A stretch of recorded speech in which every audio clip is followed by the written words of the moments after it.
नमस्कार दोस्तों, एक बार फिर से आपका बहुत बहुत स्वागत है आपके अपने हेल्पिंग गौरव यूट्यूब चैनल पर। दोस्तों, आज मैं आपके लिए फिर से 16 दिसंबर 2019 फर्स्ट शिफ्ट को जो एग्ज़ाम हुआ था बेल्ट्रॉन डीओ का, उसका मैं क्वेश्चन पेपर लेकर आ गया हूं। दोस्तों, आपका समय मैं जरा सा भी बर्बाद ना करूं, इसके लिए मैं आगे से इंट्रो वगैरह सब कुछ हटा दिया है। तो दोस्तों, स्टार्ट करते हैं आज की वीडियो को। एक प्रोग्राम या समूह जो कंप्यूटर के सभी संसाधनों का प्रबंधन करता है वह डैश होता है। तो ऑपरेटिंग सिस्टम होता है दोस्तों, प्रचालन तंत्र जिसको हिंदी में कहते हैं ओएस। ओएस के बिना आप किसी भी कंप्यूटर के संसाधनों का प्रबंधन नहीं कर सकते हैं। आगे बढ़ते हैं। माइक्रोसॉफ्ट एक्सेल फंक्शन को विभिन्न वर्गों में वर्गीकृत किया जा सकता है। हालांकि वे कुछ मानक डेटा प्रकार को तर्क के रूप में दर्शाते हैं। निम्नलिखित में कौन सा मान्य तर्क डेटा प्रकार नहीं है? तो दोस्तों, ये बिट क्षेत्र नहीं है। वर्गों में जो है आप तारीख डेट को रख सकते हैं, आप एक्सेल में देखते होंगे, संख्या को भी कर सकते हैं और बुलियन को भी कर सकते हैं, लेकिन बिट क्षेत्र को आप वर्गों की वर्गीकृत नहीं किया जाता है। ठीक है दोस्तों, आगे बढ़ते हैं। माइक्रोसॉफ्ट एक्सेल 2016 में वर्कशीट की सुरक्षा के लिए रिव्यू टैब के अंतर्गत निम्नलिखित में से कौन सा विकल्प मौजूद नहीं है? तो दोस्तों, आप कार्य पुस्तिका को शेयर कर सकते हैं, साझा कर सकते हैं, और आप सीट को प्रोटेक्ट भी कर सकते हैं, प्रोटेक्ट कर सकते हैं, और कार्य पुस्तिका को आप जो है सुरक्षित भी कर सकते हैं, मतलब प्रोटेक्ट वर्कशीट भी कर सकते हैं। लेकिन आप किसी भी सेल को प्रोटेक्ट नहीं कर सकते हैं। सीट को प्रोटेक्ट कर सकते हैं, वर्कबुक को प्रोटेक्ट कर सकते हैं, लेकिन प्रॉपर किसी सेल को प्रोटेक्ट करना संभव नहीं है। आगे बढ़ते हैं। जब आप माइक्रोसॉफ्ट एक्सेल 2016 फाइल को सुरक्षित करते हैं तो आप यह सुनिश्चित नहीं कर सकते हैं। क्या आप सुनिश्चित नहीं कर सकते हैं? तो कार्य पुस्तिकाएं वर्कशीट हटाई नहीं जाएगी, यह आप सुनिश्चित नहीं कर सकते हैं। ठीक है दोस्तों, आगे बढ़ते हैं। एक मेलिंग लेवल का निर्माण मेलिंग टैब के उपयोग से आरंभ किया जाता है। इसके बाद बनाए समूह से डैश विकल्प का चयन करते हैं, तो वो है लिफाफे, इन्वेलप, जिसका ऑप्शन इंसर्ट में आपको बाएं साइड में आपको मिल जाएगा। आगे बढ़ते हैं। माइक्रोसॉफ्ट पावर पॉइंट स्लाइड में फाउंट का आकार टेक्स्ट का चयन करके और कीबोर्ड शॉर्टकट डैश दबाकर बढ़ाया जा सकता है। तो कंट्रोल के साथ शिफ्ट और ग्रेटर देन का आप प्रयोग कीजिएगा तो वो आपका साइज ऑटोमेटिक बढ़ जाएगा, और आप कंट्रोल के साथ बंद बड़ी ब्रैकेट को भी अगर दबाइएगा आप तो उससे भी बढ़ जाएगा। दोस्तों, आगे बढ़ते हैं। निम्न में से कौन सा विकल्प विंडोज के लिए एक ट्रायलवेयर फाइल आर्काइवेयर यूटिलिटी टूल है? तो विन रेर, ये जो है एक यूटिलिटी टूल है। आगे बढ़ते हैं। माइक्रोसॉफ्ट ऑफिस 2007 से डैश ने स्वरूपन फॉर्मेटिंग टूलबार को प्रतिस्थापित कर दिया है। तो रिबन का ऑप्शन आपको मिलता है टाइटल बार के नीचे, मैंने पिछले वीडियो में भी आपको बताया है। एक मानक 6 चरण संकलन प्रक्रिया में इंटरमीडिएट कोड की निर्मित कब की जाती है? चरण 4 में। आगे बढ़ते हैं। सामान्यतः निम्नलिखित में से किसका उपयोग डायनामिक वेबसाइट बनाने के लिए नहीं किया जाता है? तो HTML का प्रयोग जो है डायनामिक वेबसाइट बनाने के लिए नहीं किया जाता है। HTML का फुल फॉर्म क्या होता है? Hyper text markup language. आगे बढ़ते हैं। निम्नलिखित चरणों का पालन करके माइक्रोसॉफ्ट वर्ड में चलायमान टेक्स्ट सरलता से पूरा किया जा सकता है। चलायमान टेक्स्ट का चयन करें, कीबोर्ड शॉर्टकट डैश दबाकर टेक्स्ट को काटे। कट करने का क्या होगा दोस्तों? तो कंट्रोल के साथ एक्स दबाएंगे तो कट हो जाएगा। तीसरा, आप अपने कर्सर को इच्छित स्थान पर ले जाए, जहां आपको इसे पेस्ट करना है वहां पे ले जाइए। काटे गए टेक्स्ट को चिपकाने के लिए कीबोर्ड शॉर्टकट डैश दबाएंगे तो कंट्रोल भी दबा देंगे। कंट्रोल एक्स से कट करेंगे कहीं से, और जहां उसको रखना होगा वहां पे कर्सर ले आके कंट्रोल भी कर देंगे तो पेस्ट हो जाएगा। आगे बढ़ते हैं।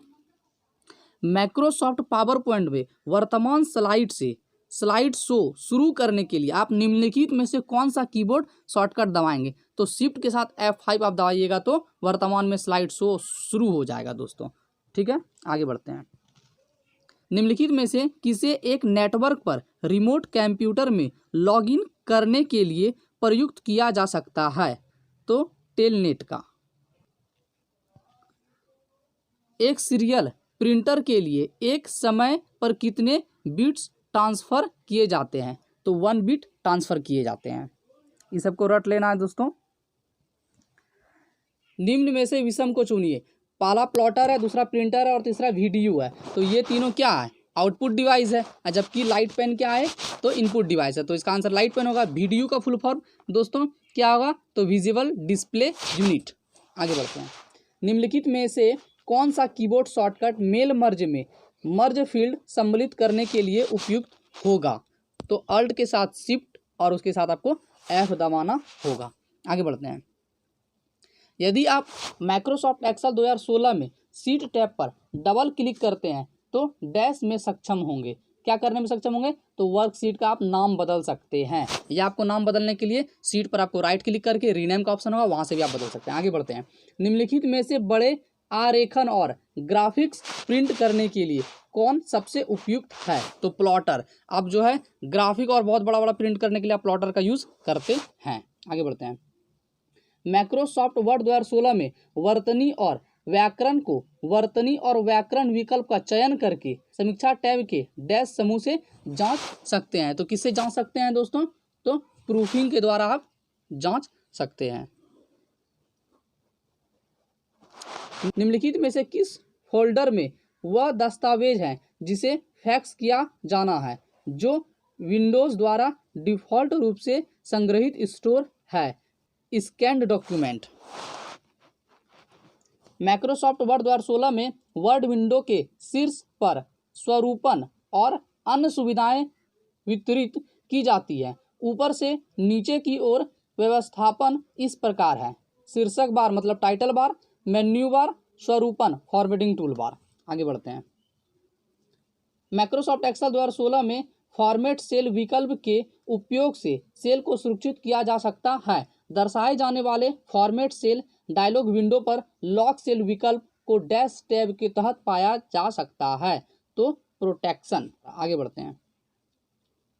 आप निम्नलिखित में से किस कीबोर्ड शॉर्टकट का उपयोग माइक्रोसॉफ्ट वर्ड फाइल की संपूर्ण सामग्री का चयन करने के लिए करेंगे, तो कंट्रोल 1 दबाएंगे तो टोटल सेलेक्ट हो जाएगा। सिर्फ वर्ड में नहीं, अगर एक्सेल में भी पूरा सेल को अगर आप सेलेक्ट करना चाहते हैं, कंट्रोल 1 दबाएगा, टोटल सेल सेलेक्ट हो जाएगा। ठीक है दोस्तों, आगे बढ़ते हैं। माइक्रोसॉफ्ट एक्सेल में आप डैश को सुरक्षित नहीं रख सकते हैं, तो दूसरों के विलोपन अधिकार की फाइल को हम लोग सुरक्षित नहीं रख सकते हैं। आगे बढ़ते हैं। आप माइक्रोसॉफ्ट पावर पॉइंट स्लाइड के पेज ओरिएंटेशन को इस तरह से बदल सकते हैं, लैंडस्केप के लिए पोर्ट्रेट और इसके विपरीत करके। माइक्रोसॉफ्ट वर्ड एक डैश है तो एप्लीकेशन प्रोग्राम है। आगे बढ़ते हैं। एक माइक्रोसॉफ्ट एक्सेल सेल जिसमें मान ABC चयनित है। अब यदि आप इस मान का उपयोग करके एक समान पाई चार्ट सम्मिलित करते हैं तो निम्नलिखित में से कौन सा चार्ट प्रदर्शित किया जाएगा। एक pie chart level text input के साथ तैयार नहीं किया जा सकता।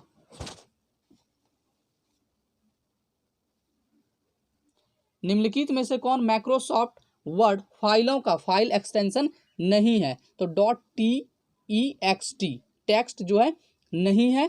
2007 में 1 नंबर का .doc और 2016 सब में .docx होता है, लेकिन .text ये कहीं नहीं होगा।